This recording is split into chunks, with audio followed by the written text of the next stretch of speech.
एक नई वीडियो के साथ आज मैं फिर हाजिर हूं, आपका होस्ट दोस्त विक्रांत जोशी आपका स्वागत करता हूं मेरे वेब मास्टर में, जिसमें हम लिखाते हैं वर्ल्ड अफेयर्स और डिफेंस की दिन भर की टॉप खबरें। तो चलिए जान लेते हैं। अपनी सबसे पहली खबर की बात करेंगे तो वो UAV launched precision guided missile की तरफ से निकलकर सामने आ रही है। जिस प्रकार से एयरक्राफ्टों में इस्तेमाल किए जाते हैं प्रिसीजन गाइडेड मिसाइल, किसी टारगेट को प्रिसीजन से नष्ट करने के लिए ये ग्लाइड करते हुए जाते हैं, उस प्रकार की मिसाइलें इस्तेमाल की जाती हैं। तो इसी प्रकार से अगर यूएवी से हमें लॉन्च करना है कोई मिसाइल या कोई बम, तो उसके लिए ये मिसाइल बनाई गई है। इसका वजन बहुत ज्यादा नहीं है, ये लगभग 5 किलो 8 किलो की ही मिसाइल है, जो कि 1.5 से 2 किलोमीटर तक की ही मारक क्षमता रखती है। पर खास बात इसमें यह है कि यूएवी से लॉन्च की जा सकती है। अभी 1-2 दिन पहले ही हम लोगों ने डिस्कस किया था कि एचएएल के द्वारा जो अपने RUAV 200 है, जिसका कि वजन 200 किलोग्राम का ही है और इसके द्वारा जो पेलोड है वो 50 किलो का ही ले जाया जा सकता है। तो अगर इस प्रकार के मिसाइलों का इस्तेमाल उसमें किया जाएगा तब कुछ 4 से 5 मिसाइलें इसमें ले जाई जा सकती हैं। तो इसका ट्रायल अब कर लिया गया है और ये सक्सेसफुल रहा है और जल्द ही इसका प्रोडक्शन भी स्टार्ट कर दिया जाएगा। ये DRDO और अदानी डिफेंस के द्वारा मिलकर बनाया गया है और जब इसका प्रोडक्शन स्टार्ट हो जाएगा तो इसको एक मेजर माइलस्टोन माना जा सकता है, क्योंकि अपने किसी भी यूएवी, अगर हम लोग बात करें हेरॉन की, तो उससे भी हम लोग इसको लॉन्च कर सकते हैं। हम जानते हैं कि चीता प्रोजेक्ट के अंतर्गत उसको आर्म ड्रोन बनाए जा रहे हैं, तो किसी भी आर्म ड्रोन में हम आसानी से इसका इस्तेमाल कर सकते हैं क्योंकि ये हैं बहुत हल्के। अब बात कर लेते हैं एडवांस लाइट हेलीकॉप्टर की।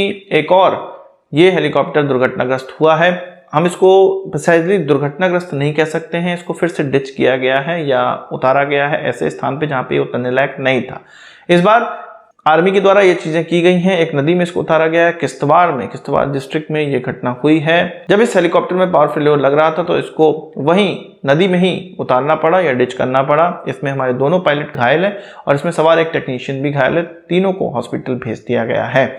इसी प्रकार की 2 घटनाएं हमें पहले भी देखने को मिली थी, इसके बाद इसको ग्राउंडेड किया गया था। अब फिर से जब आर्मी इसका स्टार्ट कर दिया है इस्तेमाल करना, तो फिर से इसमें इस प्रकार की चीजें निकलकर सामने आ रही है, जिसमें कि अंडर पावर ये हो जा रहा है बीच हवा के अंदर ही।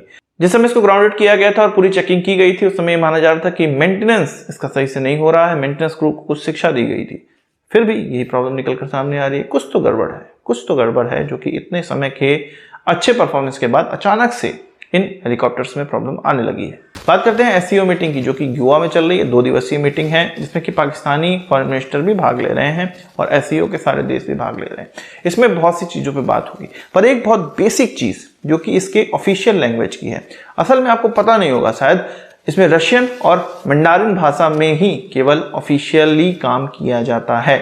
भारत को इसमें बहुत ज़्यादा प्रॉब्लम होती है, आप समझिए इसके, क्योंकि फाउंडिंग देश रशिया और कुछ सेंट्रल एशियाई देश, 4 सेंट्रल एशियाई देश थे और चीन था।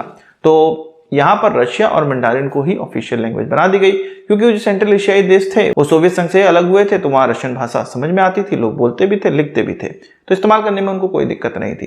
पर जब भारत इसका पूर्णतः सदस्य बन गया है, पाकिस्तान पूर्णतः सदस्य बन गया है, अब प्रॉब्लम आने लगी है, भारत को प्रॉब्लम आने लगी है। अब आप सोचिए कि जहां पर रशियन और चाइनीज लैंग्वेज का इस्तेमाल करेगा वहां भारतीय लोग कैसे काम कर पाएंगे। तो वहां पर भारतीयों ने कहा है कि भाई अब इंग्लिश का यहाँ पर इस्तेमाल किया जाए।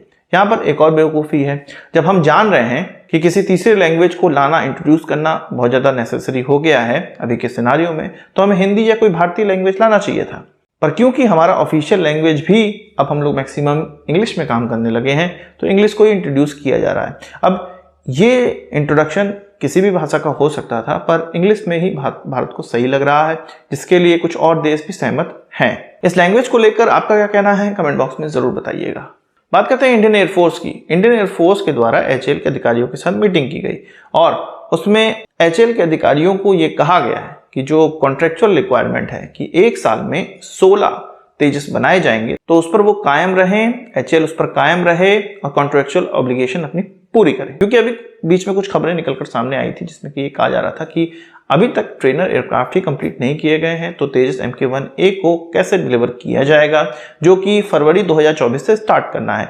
जब तक ये ट्रेनर एयरक्राफ्ट डिलीवर किए जाएंगे तब तक फरवरी या मार्च का 2024 तक हो जाएगा, तब हम लोग तेजस MK1A कैसे डिलीवर कर पाएंगे। और ये चीज इकोनॉमिक टाइम्स में निकल के आई थी। इसका मतलब ये है कि सिंपली हमें देखने को यहाँ मिल रहा है कि 1 साल का डिले हो रहा है और किसी को भी देखने को मिलेगा। तो यही चीज अब इंडियन एयरफोर्स को भी खटकने लगी है कि HAL किस प्रकार से ये डिलीवरी कर पाएगा, क्योंकि पुराने समय में भी हमने देखा है कि 2016 में डिलीवर होने वाली चीज अब पिछले साल ही पूरी तरह डिलीवर हुई है, जो कि तेजस MK1 था। अब MK1A जब कई ऑर्डर दिया गया है तो उसकी डिलीवरी भी तो जल्दी सुनिश्चित करनी पड़ेगी, जो कि अगले साल से स्टार्ट होनी है। तो इस चीज़ के पहले ही फॉलोअप चल रहा है और कड़े लैंग्वेज में ये उनसे कहा गया कि कॉन्ट्रेक्चुअल ऑब्लिगेशन पूरी करनी है HAL को और 16 एयरक्राफ्ट डिलीवर करने हैं।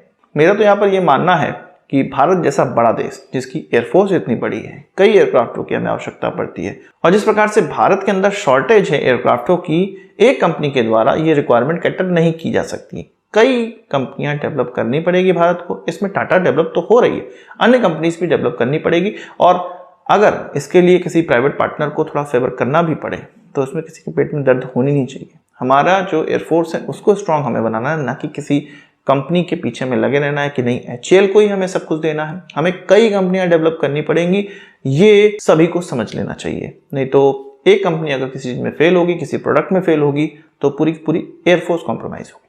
आज की इस वीडियो के लिए बस इतना ही। अच्छा करता हूँ आपको वीडियो पसंद आया होगा, आपको बड़ा सा जरूर देंगे। इस वीडियो संबंधित सवाल चाहो कमेंट बॉक्स में जरूर लीजिएगा, और यदि आपने हमारे चैनल सब्सक्राइब नहीं किया है उसे भी कर लीजिए, क्योंकि हम इस प्रकार की वीडियो लाते रहते हैं। नमस्कार, थैंक यू, जय हिंद।